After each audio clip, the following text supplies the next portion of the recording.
kill me, kill me, kill me.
The punk scene in Seattle was all about creating something out of nothing.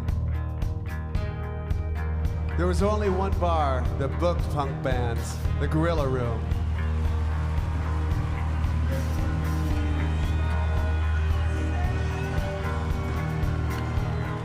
Aside from that, bands had no choice but to do it themselves. And people didn't take themselves too seriously in the scene either. There was a weird sense of humor, and being musically different was rewarded. This was our punk rock haven. There was a record store there, there was a record store there, there was a record store there. There was a coffee corral there, and we just hung out. In the summer of 1979, I played my first real concert with the Veins. Because we were all underage, together with two other bands, we rented a community center attached to a public park. Now, the week before the show, Andy and I stole about 20 plastic milk crates from the back of a grocery store and somehow nailed plywood onto them. But now we had a stage. That alone was pretty damn exciting for a 15-year-old fucking kid. Our own stage. Now we could play anywhere. Avant-garde, Thankless Dogs, The Veins, Cleavage, The Fastbacks, The Zip Dads, The Fags, The Farts, The DTs. This punker dude in our neighborhood who had like a pink mohawk heard that I played bass, and he asked me if I wanted to start a band with him, and my buddy Andy, because Andy played drums. Chris Crass, that's the guy with the pink mohawk. He doesn't have a pink mohawk anymore. That's Andy, it's the best friend I grew up with. He's the drummer. And there's me. That was called the Thankless Dogs. I don't know if we ever played a gig, but that morphed into what people generally think is my first band, which is the Veins. Yo, yeah, we put out an album. It was a 45 with 3 songs on it. It's actually in the EMP Museum here. It was the first viable commercial punk rock recording in the Northwest. But I know that today that the originals are real collector items. I enjoyed going to the shows when he was playing with Fastbacks, 10 Minute Warning. I always wanted to go to where they were playing. You can see like we were going from punk rock into like a whole different thing. We had long hair. That band was killer. This band was awesome. 10 Minute Warning, the Fags. Last show, hands down one of the best bands ever. DOA, Vancouver. But that's the Fastbacks opening up. I made this. I made that flyer. Here's some lyrics I wrote. It's probably about 17. This is all, of course, before Guns. There was this really thriving music scene that I was involved with. Fastbacks, Silly Killers, 10 Minute Warning. 5 bands, $5. That's the Fastbacks. Kim Warnick, Lulu, Kurt Bloch, myself, with a turtleneck. You know, back in 1980, 1981, you weren't really supposed to like, you know, it was kind of wrong to like punk rock. If you're a punk rocker, you're a punk rocker. If you're a alternative rocker, then you're into that. I mean, you had to pick your team. And, you know, we didn't really know. It's like we loved, you know, all of Van Halen and AC/DC and Cheap Trick, you know, just as much as the Ramones and Black Flag. I'd been reading The Rocket and hearing about you guys, you know, 10 Minute Warning, The Farts, and all these other bands, and I was just like, I gotta go here. You know, every city's got their local scene, but Seattle, to me, we were talking before, took punk rock and Sabbath and put it together in all these bands.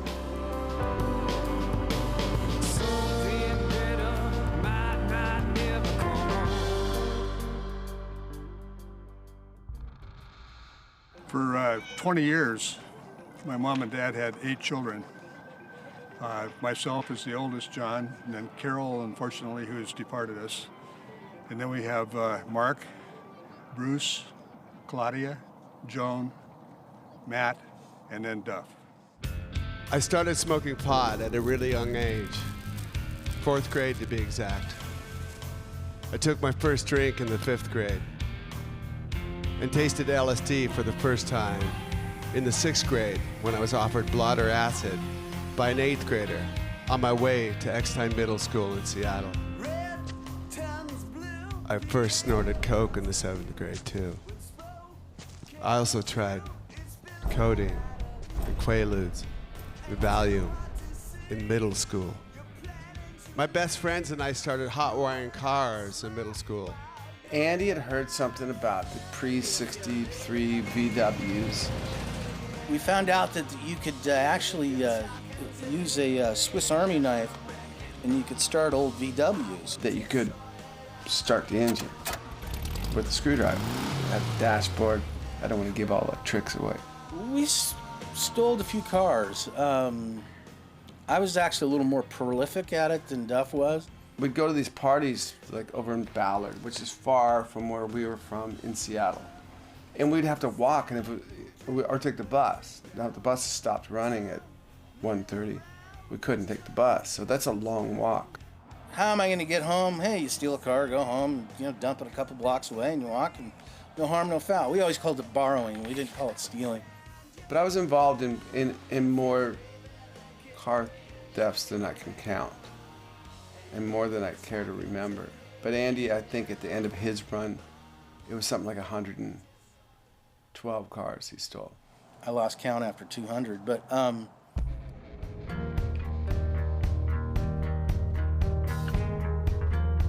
By the end of the summer of 1984, I began to think that if I didn't get out of Seattle then, I might never get out at all.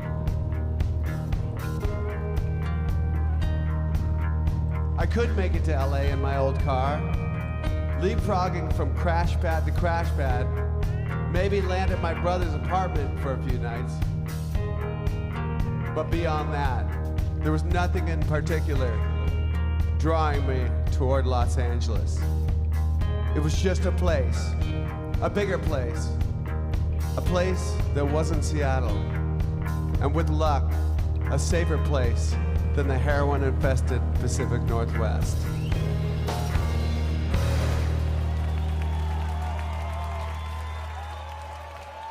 What kind of destroyed all of that excitement was in Seattle was the heroin coming into that city. It was just like this dark cloud came in and just took all the fun away. And it really seemed like it came in like a tidal wave. Just suddenly was there, and everybody was trying it because it was kind of romantic. It was kind of punk rock. It was kind of, I don't know. But once you know, any opiate, once you're got a little bit of a habit, you're kind of just in. But it became an epidemic.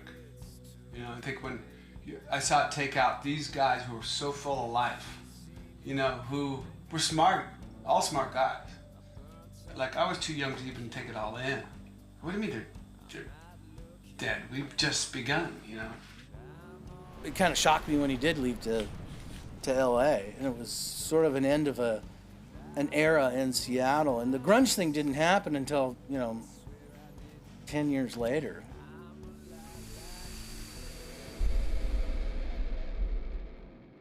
He was really motivated to be a musician in Los Angeles. I don't think he was motivated to be a well-known musician. I just think he wanted to be able to get into the music scene down here and get into a band.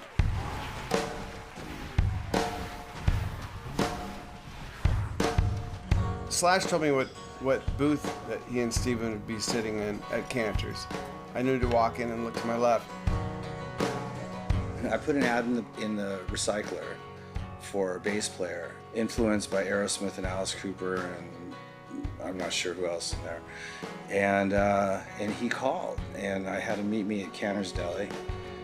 You know, I assumed because his name was Slash, I thought he was probably a punk rock guy, an old punk rock guy like me. And in walked this, 6-foot-plus guy in a red and black, full-length trench coat, hair to the ceiling, and like that. I said, that's got to be him. He had this sort of punk rock thing going, but then he had sort of had the Hanoi Rocks thing going, sort of a fusion rock and roll punk kind of deal going on.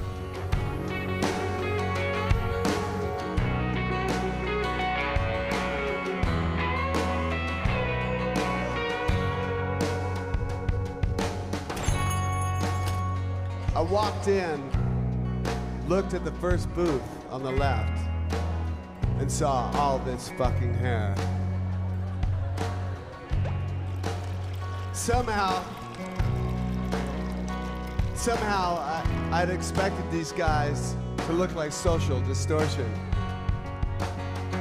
Instead, even though they appeared about my age, the dudes in Road Crew had long hair and rocker chick girlfriends. If the sight of two long-haired rockers from Hollywood was a shock for me, I could hardly imagine having to talk to them. Of course, with my short, day-glow blue hair and long pimp coat, I must have looked like a Martian to them too.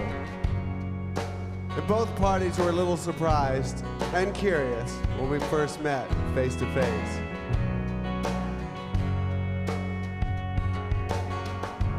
Slash's long hair, it turned out, hid a shy introvert. He was cool though. He had a bottle of vodka stashed under the table. Now he and Steven weren't yet 21 either, and this was as close as we could get to a bar. We drank vodka and ate bowls of Cantor's barley bean soup.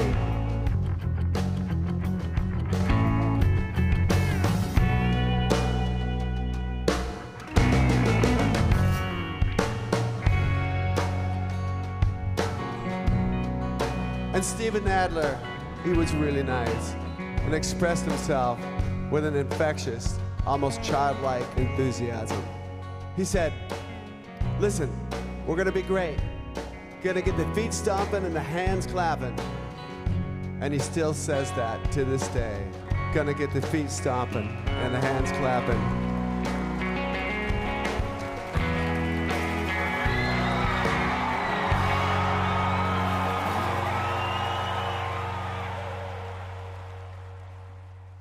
And then going back to Slash's house that night after we talked at Cantor's, and he started playing guitar.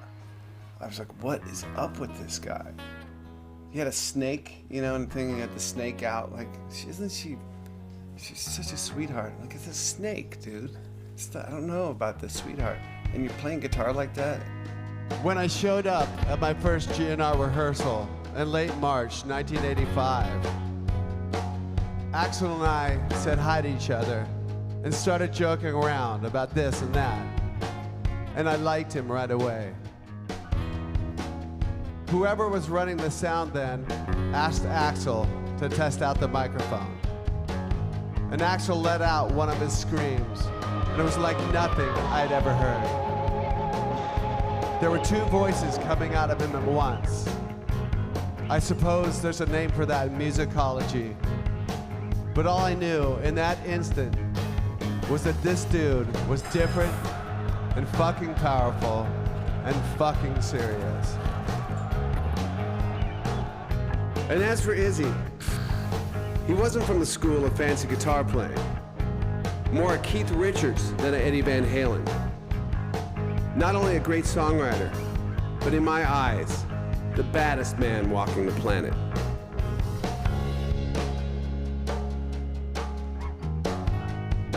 One night, when we were talking after rehearsal, Izzy mentioned a band called the Naughty Women, and it rang a bell. I know that band, I said, trying to place a name. I think I played a gig on the same bill with them once. Wait, Izzy, weren't they cross-dressers? Yep, Izzy said. I was the drummer.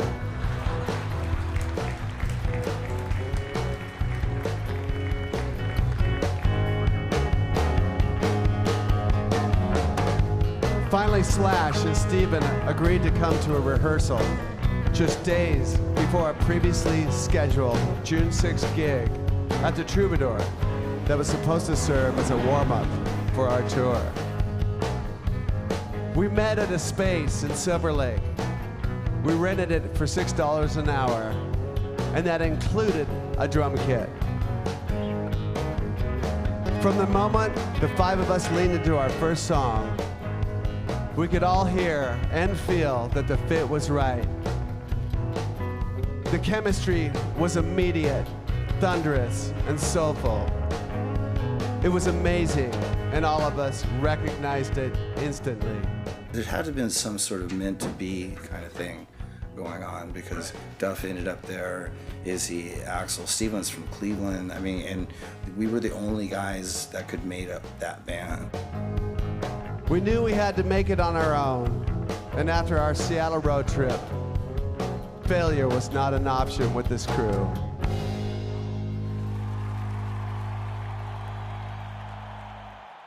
And we were like all really became very tight very fast, and we were all fucking driven and you know, set on this path together. You know, it's a very romantic type of story. 4 months, 5 months later, he calls me and says, "Come on down. We got signed.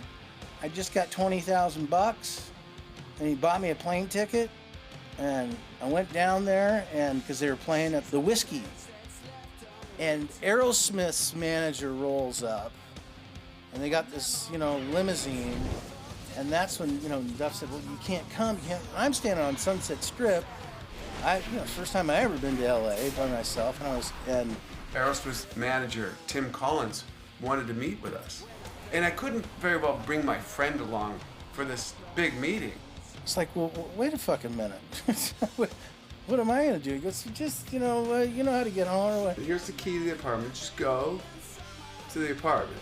It wasn't like I left him in the fucking dust. Man, I was pissed off. First of all, I wanted to be in a limousine, but second of all, he just like fucking abandoned me down there. Anyway. So I went and saw them and I said, wow, now that's the spirit. They're playing from their heart. We said, let's take these guys on the road. These guys would be great. They're just like us. They're coming up, and let's give them a break. Ozzy gave us a break. That particular tour was awesome. There was two sort of hell-raising bands from Los Angeles. One that's been successful for a while, and one that was on the way up. But we were from the same gritty kind of street kind of environment in LA. And we knew each other, so it was just cool. But yeah, and then it was just like, whew, it was just like, it just took off like a jet. In early August 1988, we were sitting backstage one day when some people from our record label came in with a sheet cake from the local grocery store. Congratulations, they said. You're #1. I remember thinking, wow, a fucking sheet cake. I was like, I gotta find this record by this band, Guns N' Roses. And I didn't know what they looked like or anything. And then I saw what they looked like and I was like, Jesus Christ, these guys are creeps. Who are these fuckers? And yeah, the record definitely changed my life. I listened to the shit out of it. Growing up in England in the late 80s, you could do nothing but hear Guns N' Roses. It was everywhere. When Appetite came out, I played it over and over and over again. I worked at Aaron's Records, which is no longer there, on Melrose, and the original copy with the original cover came in, and I would always like grab one and put it in the back, and there was stickers in it and everything, and then they changed the cover, and then there was that one, and then I had the EP, so I loved it. I learned to play just about every instrument from that record. I learned every song on guitar and bass, and I got a crappy drum set, and I learned to play drums from that record. I would have this boombox, next to the kit, just every day, the cowbell, and just the perfect record to learn to play drums on. He used to pack up his Tama kit into the back of his Gremlin and drive out to Rancho La Brea Park and set up on the lawn in the park and practice out there. We would do things like just, stop by the dressing room and go, hey, you're traveling with us, and we had our own jet. So we'd like throw a couple Guns N' Roses guys on the jet. And it was fun for us because here we are, basically a punk rock band. And I've got these like kindred spirits. We got a jet. It's like, this is like funny. Like this doesn't happen to us. I was in Seattle selling drugs just a few years before.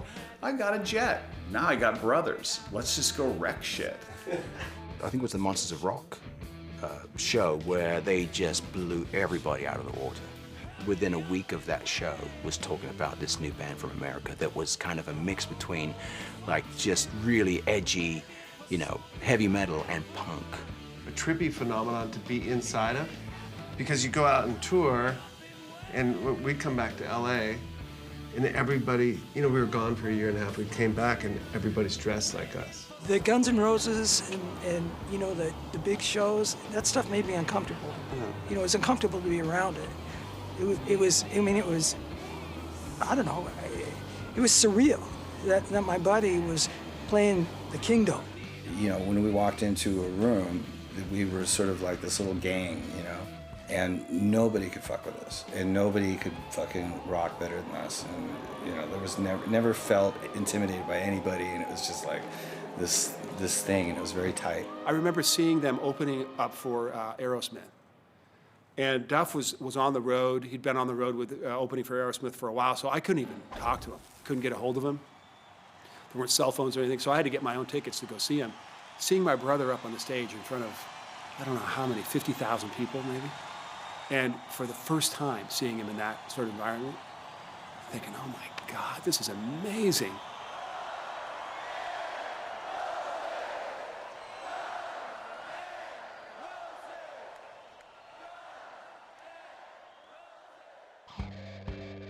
On Christmas Day, 1989, I gave her the Halliburton luggage Aerosmith had given me and asked her to get out.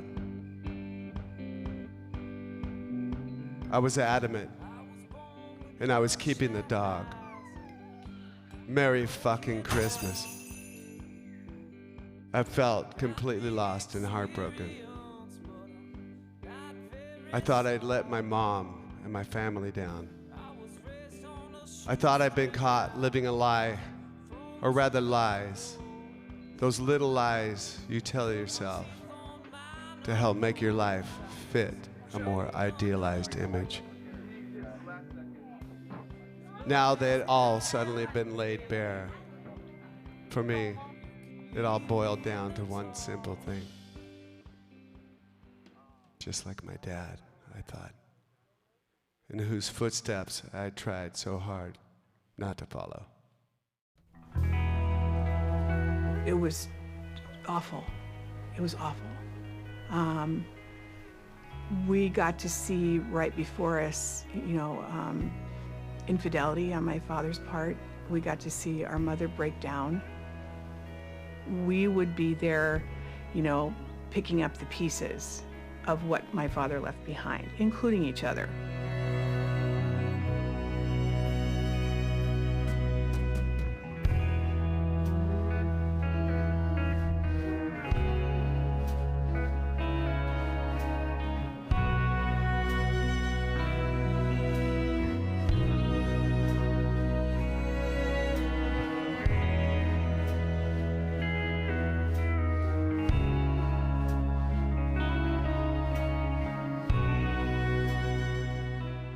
Duff had come up to visit us so that he could introduce us to his wife.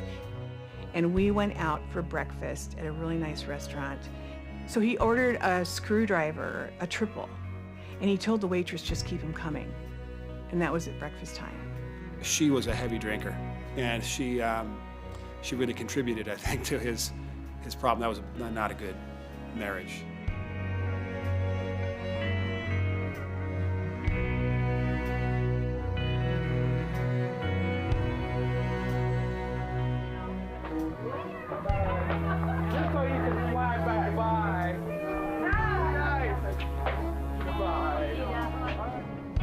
A lot of people around me hope that once the day-to-day pain of the marriage and its immediate aftermath faded, I would be able to pull back a little from my everyday vodka habit.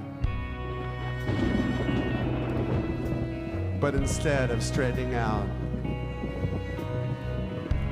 I kind of fell apart. My drinking had taken off as the marriage went sour. And when she left the house, I started to add more drugs to the mix. My first drink of the day slipped forward from about 4 in the afternoon to more like 1.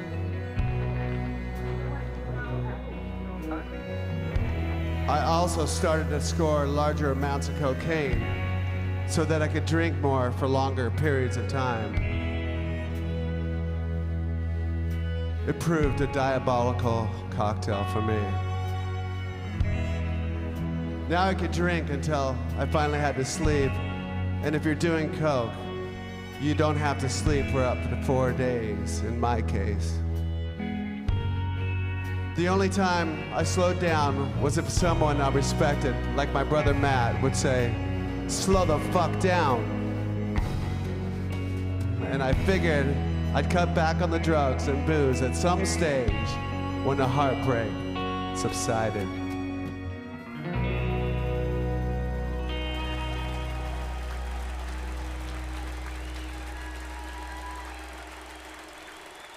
The concern for me mainly came from the anxiety that he was having. And our family has a background, I guess, of having anxiety, and so I knew how he was feeling. So we would get together, and he would be, having a panic attack or something, and we would talk about it and try to, get calm, try to calm him down. And I think that's where my concern was for him, was that trying to control his anxiety. The attacks felt like being on a merry-go-round, just starting up, then going faster and faster until it was too fast. Then the ride turned into a gravitron. where you're spinning so fast you are pinned to the walls and the bottom drops. You're unable to move, unable to make it stop, unable to get off. I'm trapped. The sugar and alcohol speeded up panic attacks, as did cocaine. But drinking even more was the only way I knew to combat the attacks. It was a harrowing experience each time I arrived at a concert venue. And then came the gig at the Riverport Amphitheater outside St. Louis on July 2nd, 1991. The show started about an hour late, which by this point almost counted as on time. We played about an hour and a half, and we're in the middle of Rocket Queen when all hell broke loose. I remember we were playing Rocket Queen, and there was this whole breakdown section, and we kind of going through this, you know, we're just jamming. And there's a guy in the pit, and he's filming right in front of the security guys. And Axl on his microphone says, "Hey, stop that guy from filming." Axl dove into the audience to try to address something the house security had not. And the next thing I knew, he leaped off the stage, and I just saw these black feathers flying out. His foray didn't last long, and I helped pull him upright as he lunged back up on stage. He then strode to the mic and announced that because security hadn't done their job, he was leaving. He slammed the mic down and stormed off.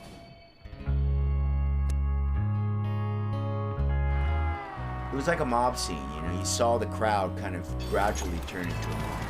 So I remember going to Axl's dressing room and saying, "Hey man, you know, maybe if we go back out there, take down the crowd a little bit." Axl said to me, "Yeah, let's try to make it back up." And at one point, Axl says, "Okay, let's go back out." We're standing next to the stage, watching the stage, but at this point, there was people on the stage. They were taking amplifiers, and you know, there was like two guys carrying the piano off. But the reaction was something that nobody was expecting. Then it got really bad. Fights broke out, and at least 100. We began to worry about the scale of what we were witnessing. Much of the venue was already in ruins, and people were getting hurt. And it was like opening the door. It was like one of the many doors in the hallway of Yellow Submarine, the Beatles movie, when you know, and a train coming. And it was just like we opened that door to go back out there, and it was pandemonium out there, you know. I vandalized some property here. I pulled out some plants and I threw it against the wall. I was mixed up in the commotion. I know I shouldn't have done that, but I just let my adrenaline take over. The scariest part is they were actually kicking apart the plastic seats and throwing up pretty large chunks of plastic seats with metal on them. But we could hear it all. The screams, the crashes, the thunder of thousands of feet. Now, 15 people have been arrested in last night's incident. They will be charged with everything from disturbing the peace to destruction of property. The band was shoved into a small van and told to get on the floor so we weren't visible. But Slash's hat was sticking up. The driver asked him to take it off. I remember that, yeah. Clots of cops ran around with batons and pepper spray. Kids ran this way and that. Medics rushed around, treating bloodied fans. Police had people in cuffs, and it looked like a fucking war zone. Slash and Duff were pretty good drinkers. You know, when I first met them, they obviously became world-class drinkers towards the end of the big G&R tour. He was so young when he started drinking. It's just hard to know what his brain was really like.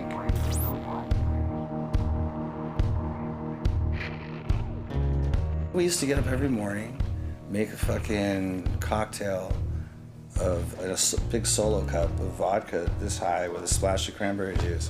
And we did about half gallon to our heads a day just out of the refrigerator. And then we went to bars and fucking, you know, so it was 24/7 for years. Well, at some point it becomes maintenance. You know, it's not like he's getting higher and higher. He just needs that so he doesn't feel crappy. I think Duff pushed it about as far as anybody could humanly push it. I open my eyes. Where the fuck am I? Thirsty as a motherfucker. Vodka? Vodka. Vodka. I sit up, drape my legs over the edge of the bed. Elbows on knees, head in hands. I groan. Vodka. Where the fuck am I? That sound, that ominous sound.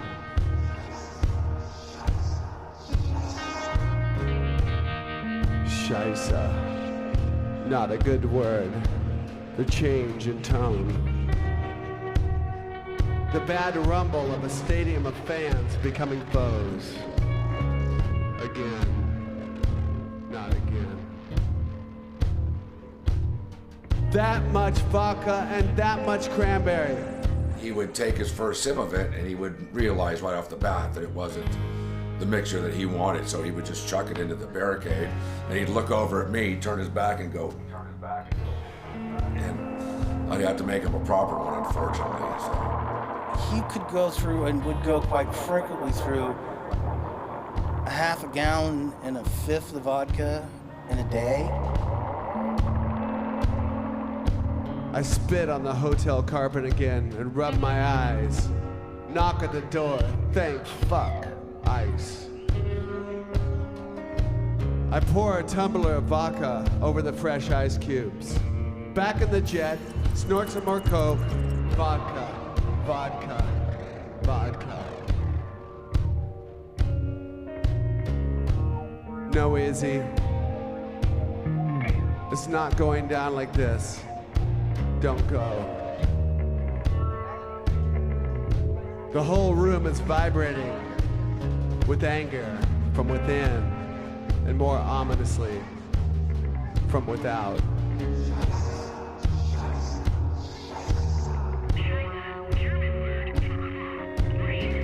I see the line. I'm standing with my toes right on it. Time for a line. I've got to sober up. I disappear behind a stack of amps. Get me the fuck out of here. Wembley, vodka. Only an hour and a half gone by since the openers. On we go. I can stand. I can see. Izzy, this was your band. This was our band. Our band. This is a fucking war of attrition. You know, I remember when he decided he was going to stop drinking. I remember I went to his house and, you know, he was holding a half gallon of wine, Gallo. He says, "I stopped drinking," and he's holding a jug of wine. You know, I said, "What's that?" He said, "Oh, I stopped drinking vodka." I tapered off of vodka. I was drinking wine, which I thought in my head, you're trying to, like, okay, wine's less potent than vodka, but not if you're drinking 10 bottles a day. I mean, to be honest with you, from my experience, it's like, if you're a drug addict or you're an alcoholic, which to me is the same thing, you know, that you have that thing. Like, it doesn't go away. Duff definitely had a blackout period. I mean, I wasn't aware of it at the time. You know, he definitely had that. He was at that point where he didn't remember a lot of the stuff that we had been doing. Like trapped in a jail, you know, that you can't find a way out of. It's a scary place, you know, because an addict doesn't want you to tell them what they already know. At some point, Duff, something had to shock him enough for him to make up his mind. It was like another morning waking up like, what the fuck did I do last night? And when I rolled over, there was like a little shooting, stabbing, sharp pain. So I rolled over again, and that pain spread. it spread like down lower into my guts. I'm like, that's not fucking heartburn. So I get a call from Duff. You need to get over here right away.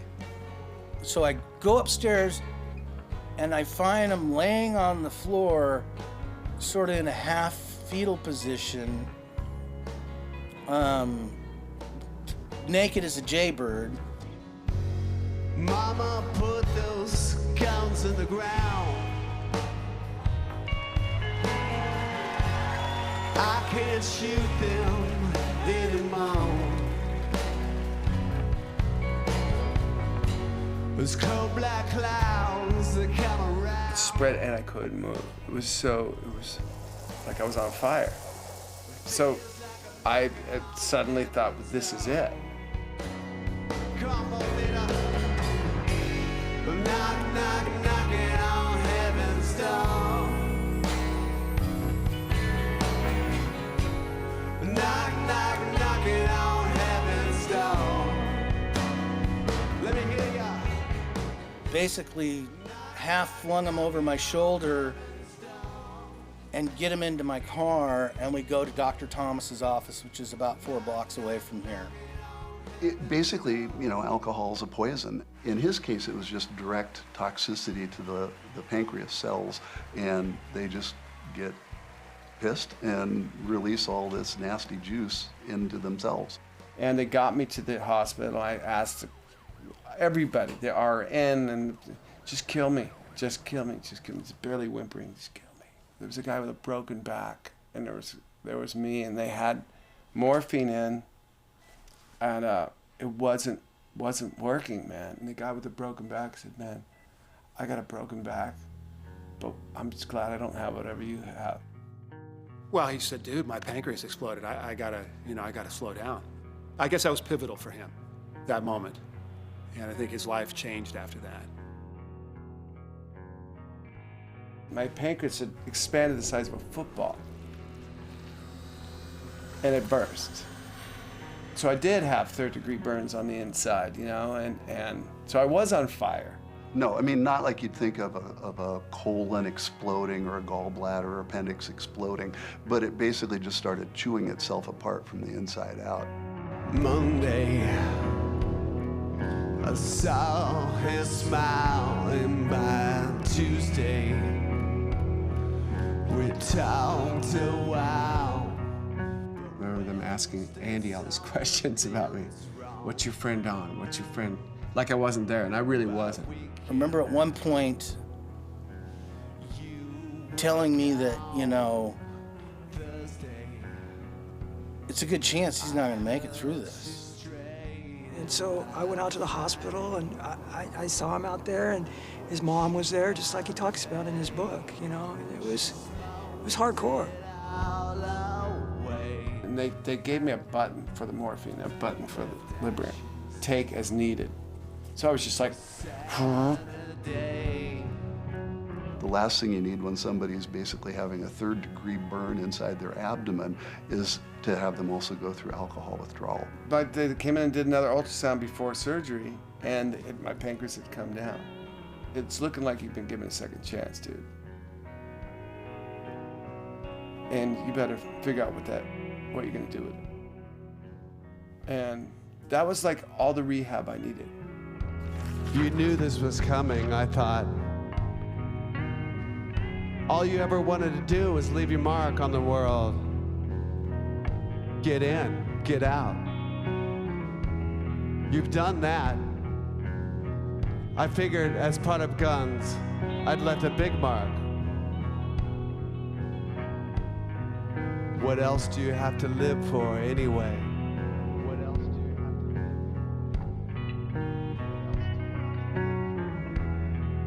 to... I'll never forget when my mom came to the hospital to see me.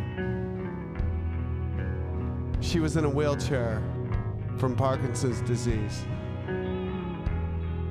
And there I was, her youngest son. Now you failed your fucking mom, She shouldn't see you like this. That wasn't part of the plan either. The order isn't right here. I should be taking care of her. It's not right. You're a fuck up. I'm a fuck up. The key for me was admitting how selfish I was being and how terribly bad I'd been hurting my own mother.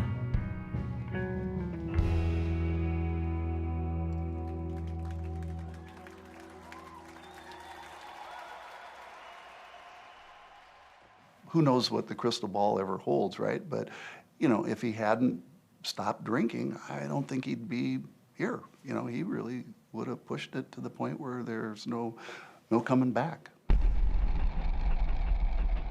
I'm Thundering Iron Horse, known as Benny the Jet Yukitas. I'm what they call the troubleshooter. When they're in trouble, they come to me, and I'm able to not teach them a way of life. My job is to give them tools so they can live their life.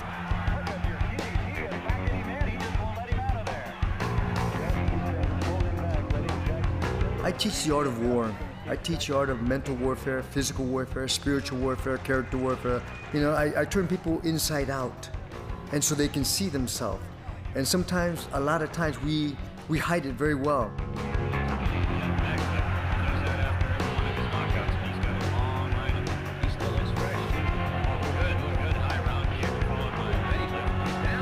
I think Duff had this light in him, but he couldn't see it. He just didn't know where to find it. After jumping rope, there was a heavy stretch.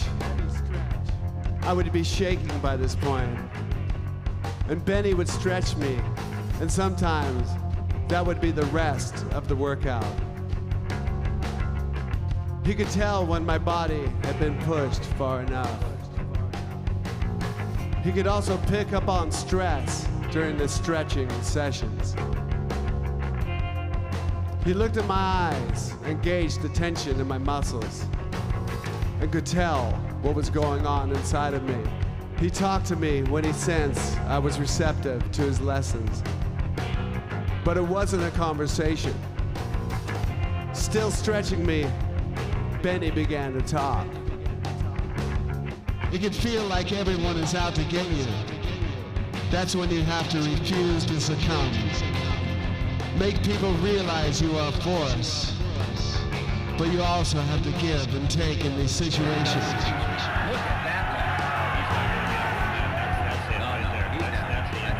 Place pain in a steel box and let it float away, Benny would say. Pain will always be there. It's how you deal with it that matters. So we went from the mental workout to a physical workout. And then from the physical workout, he really got a chance to really start to recognize that he was actually going into a lineup, mental, physical, spiritual lineup. I think was really good for him. And to really get into that and have such a great mentor in Benny, calming and had great, very, very wise and just a great influence on Duff. And I think that was a big part of helping him get his life back on track. Everybody, after you get done with a self-destructive habit, whichever one it is, you have to channel that energy into something else. And when you quit, and that was the direction that he went. He's like, do you want to go work out at the Washington Athletic Club with me? And I was like, yeah, man, I'll fucking work out with you. Sure. It was the fucking worst day of my life. Like, his warm-up at the gym was more than my sort of whole 3 workouts. And after each step, I'm like, okay, where's time for the shower? And he's like, okay, now we're gonna go hit the bag. And not many people get first chances. Not many people get second chances. I mean, it seems like he's got 9 lives. And I just was very impressed by the fact that he could, after what he had been through, that he can totally turn his life around now.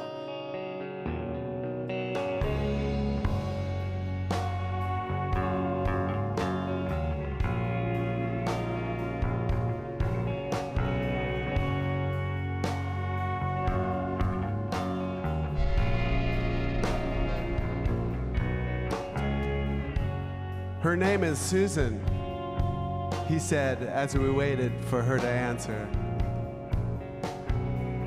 He quickly told her about me and then just handed me the phone.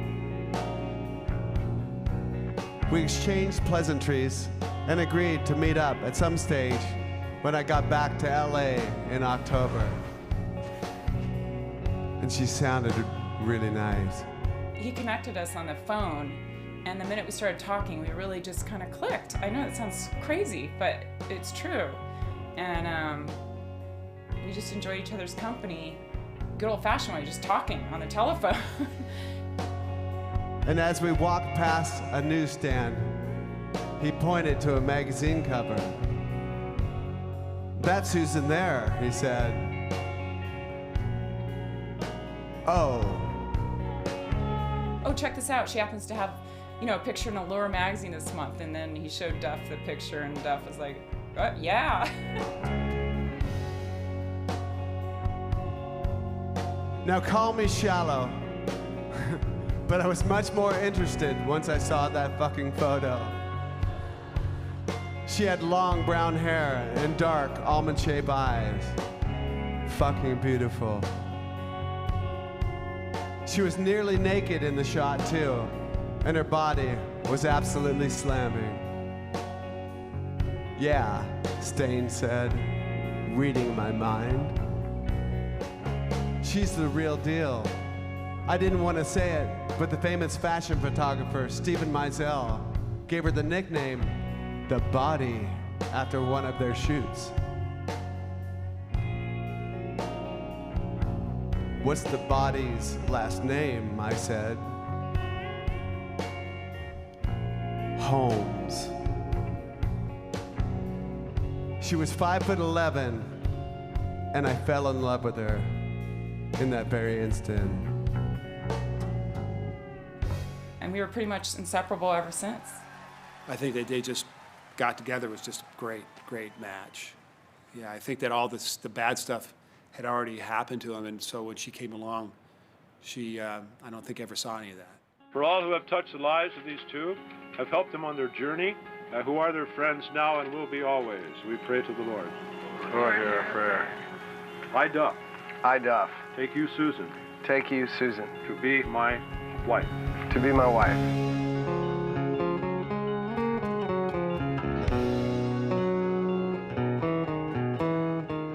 I promise to be true to you. I promise to be true to you. In good times and in bad. In good times and in bad. In sickness and in health. In sickness and in health. I will love you. I will love you. And honor you. And honor you. All the days. All the days. Of my life. Of my life.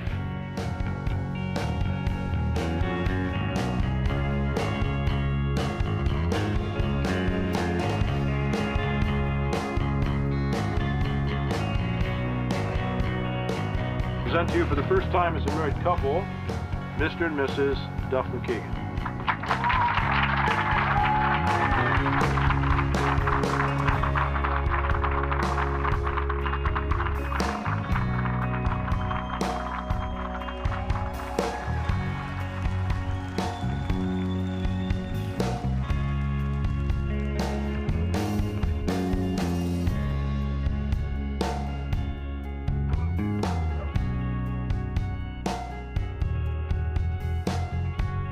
Susan and I went to go see our doctor when she was 2 weeks overdue.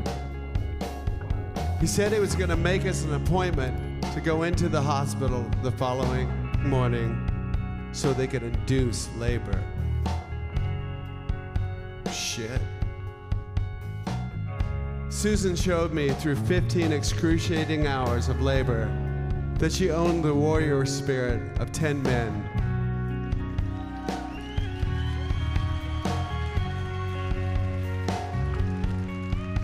She powered through all of that pain and confusion. I know she was more scared than she'd ever been in her life.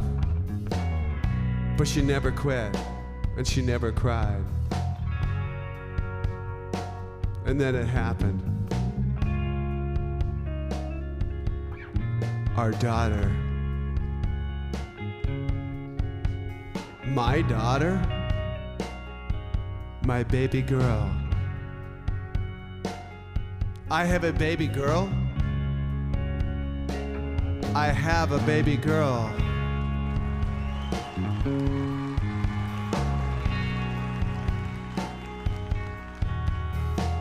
We named her Grace, and now life made sense.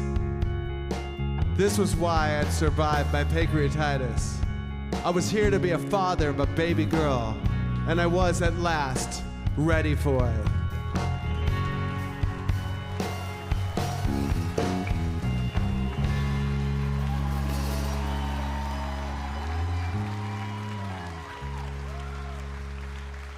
And then we were blessed for a second time.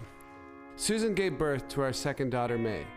She was a big, round Buddha baby, but Susan's labor was much shorter and easier than it had been with Grace. I never thought my life could be this full. For a middle name, we gave her Marie, after my mom. It was pretty funny. That first day, I called roll, and I got to Michael McKagan, and he said, here, but you can call me Duff. And I didn't quite understand him, so I said Duff McKagan, and the class kind of tittered, and I thought, okay, went on, and that was it. I still did not know who he was. Ann Dawson was my first accounting professor. So we're into really serious day in, day out classes, and it's going fast. And I think she kind of caught on eventually that I was, even though I was 32, I was a new student, and that I was there for a different reason than the 19-year-olders. And I think maybe looking down the road at his future, wanted to have some options, and also, yeah, maybe wanted to have more control over his income. When Duff, having graduated business college and having a full-on knowledge, basically how the record business works and how royalties work and how publishing works and how percentages work and all this other, detailed stuff that he'd gone in there to really get a handle on. He was a stellar student, and I'm not really talking about A's, B's, and all that, although I think he did very, very well. But he was a very interested student.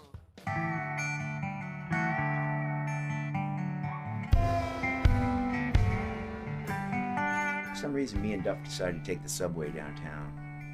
We came out of the subway and we were going up towards our hotel, and this guy came, hey, you're Matt Duff from Velvet Revolver.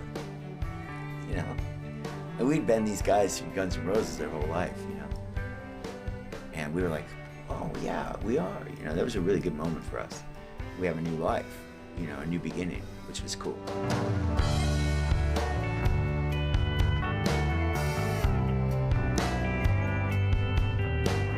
I remember when we went in to the premiere of the Hulk, we didn't have a name.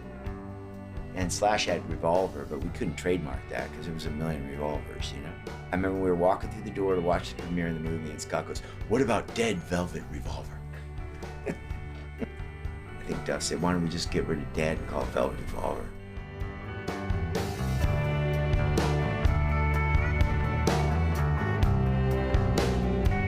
And it happened almost overnight, and it was just all about Velvet Revolver. And that band really, I think, came along at the right time, just like Guns had in 1987.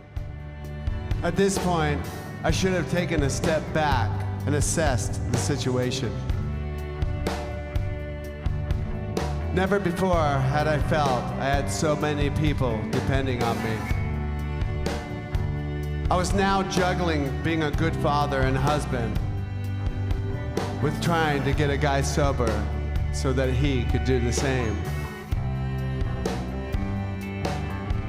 But I was also doing this because I saw real possibilities for this new band with Scott as our singer. I remember saying to Slash and Duff going, are we sure this is the guy? It's like marrying a stripper or something, you know what I mean? It's like, you're in for trouble. With the national exposure, there was a lot of interest in Velvet Revolver. And for the first time ever, I was mixing the spiritual healing of martial arts with commerce. And it was major success. The record went to #1, the single went to #1, and We sold a lot of records, and we headlined arenas, sold out arenas all over the world. Seeing Scott nodding and jonesing up there reminded me of some not so pleasant memories. In hindsight, I see that this was the moment I swerved away from the path I'd been on. A path that shielded me from the dark parts of my past. Each of us makes a handful of decisions in life that can have a drastic impact on subsequent events.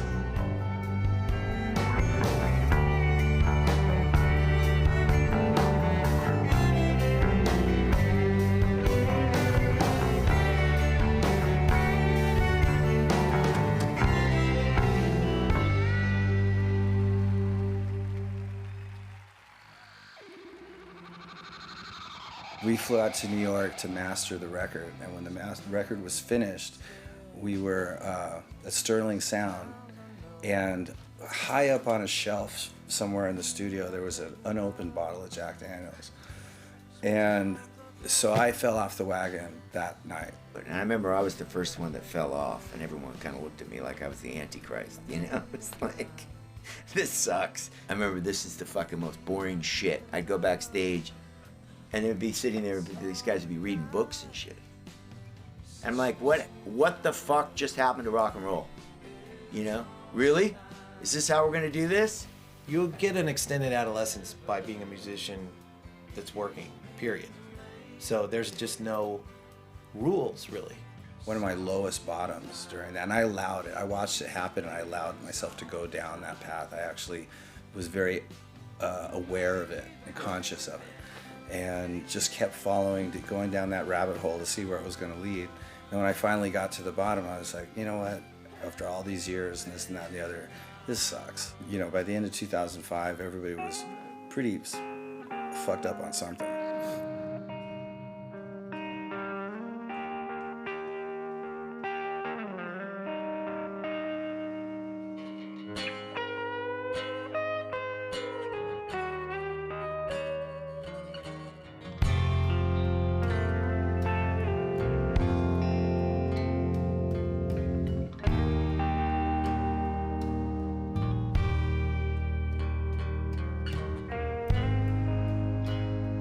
My flower, you're my road that I try to stay upon, even when things they go wrong.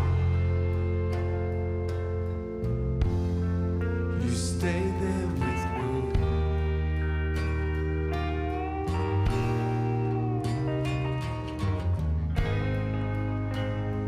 Don't stay for what I'll do. Sleepless nights I drunk you through. When I say the things I don't mean to, you stay there with me.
It was like living the old life again, So Slash was drinking, I was getting drunk and doing my share of drugs.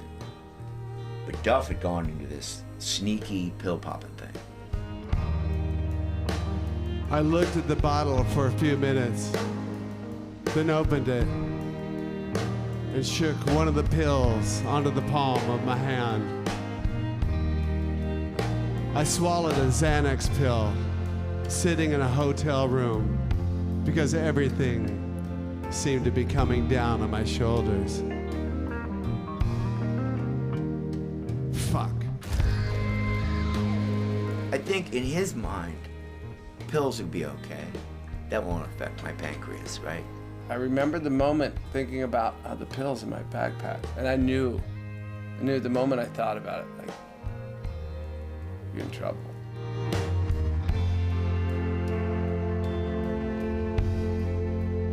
Working a game. And Dave, you know, he's like, dude, what's going on with you? And, you know, I lied to him. That's what you do. I'm like, dude, what did you take today? He's like, oh, I just took some blah, blah, blah, and he bullshitted. You're fucking off the wagon, dude. Xanax is in the same family, actually, as alcohol. It's a benzodiazepine, which is the same feeling you get when you drink. Then the pill kicked in.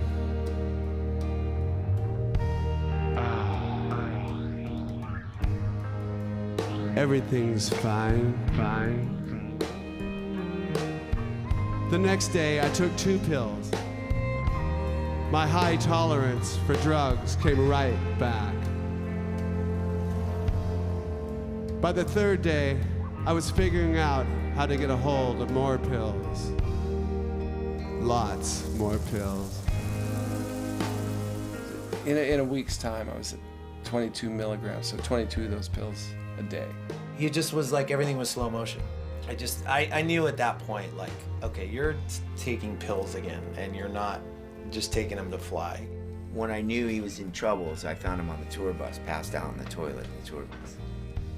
And he was in there for like fucking 2 hours.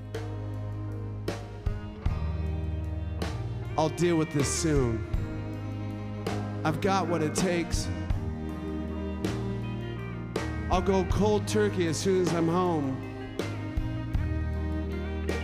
Soon. Susan had never known me fucked up, so she didn't instantly recognize it. Okay, you're down. You got knocked down. Are you gonna stay on the ground or are you gonna get up? What are you gonna do? Your choice. You wanna die, you wanna live. What do you wanna do? If you wanna die, let me go and get your gun. Get it over with. You wanna live? Let's fight. Get up on your feet. Let's go.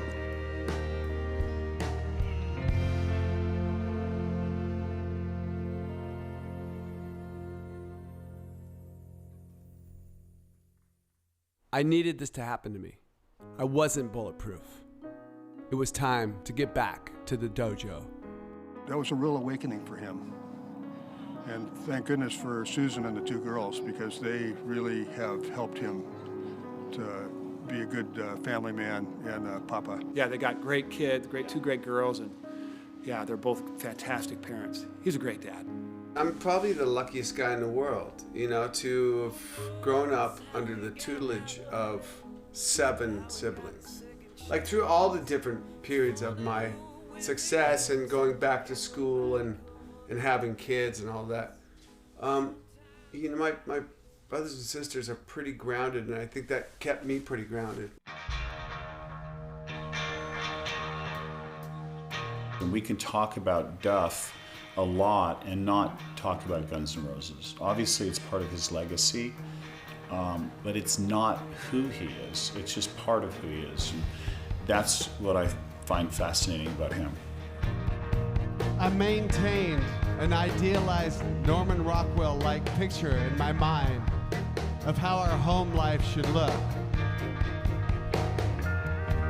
until I suddenly realized that right there, right then, I had everything I'd always wanted. A family that needed me. Kids who were excited about something I could actually help them with. And my baseball team on the TV. If only Norman Rockwell had been there to paint this scene.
It doesn't pay to try. All the smart boys know why. It doesn't mean I didn't try. I just never know why. Feels so cold and all alone. Oh baby, you're not home. And when I'm home, big deal, I'm still alone. Hi, Mike.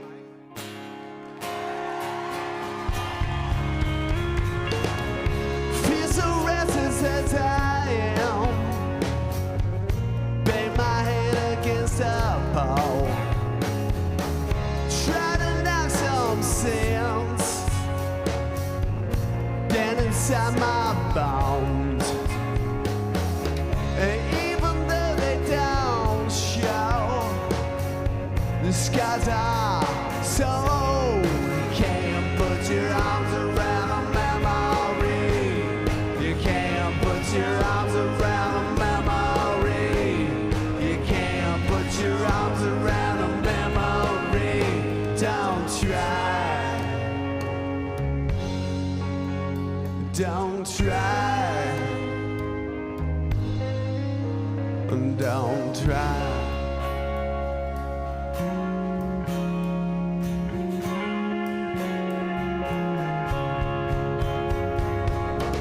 Just a bastard kid, and you got no name. Could you live with me? You won't have the same. Even though they don't show, the skies are so okay. You can't put your arms around a memory. You can't put your arms around a memory. You can't put your arms around a memory. Don't try. Don't try. Don't try.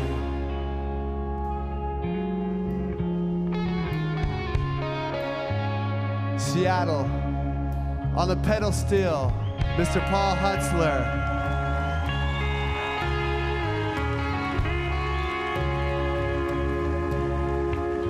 This handsome man to my left, Mr. Mike Squires.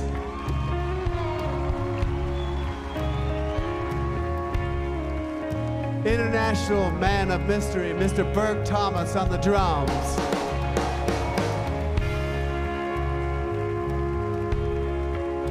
My partner in crime back here on the bass, Mr. Jeff Rouse.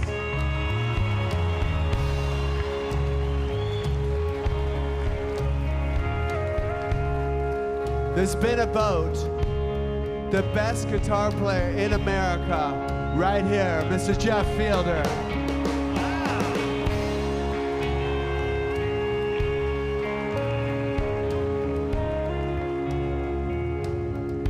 been blessed to have this string quartet here. Put your hands together for Mr. Andrew Jocelyn, Alina Toe, Seth May Patterson on the viola, and on the cello, Dana Olive Tree.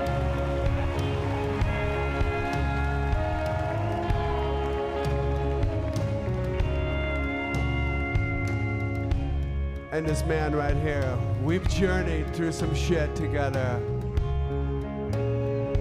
My brother, Mr. Mike motherfucker McCready.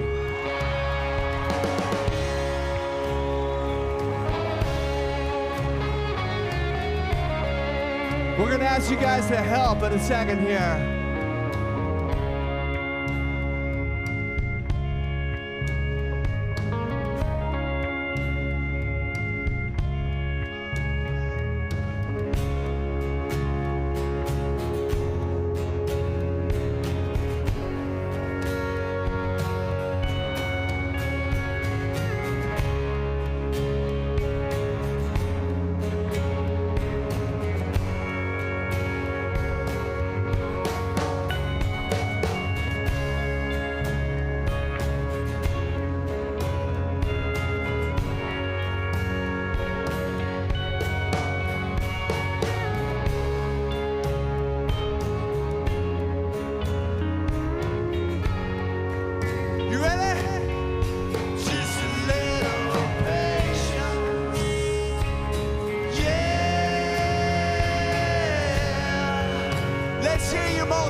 You got to know those lines by Axel singing.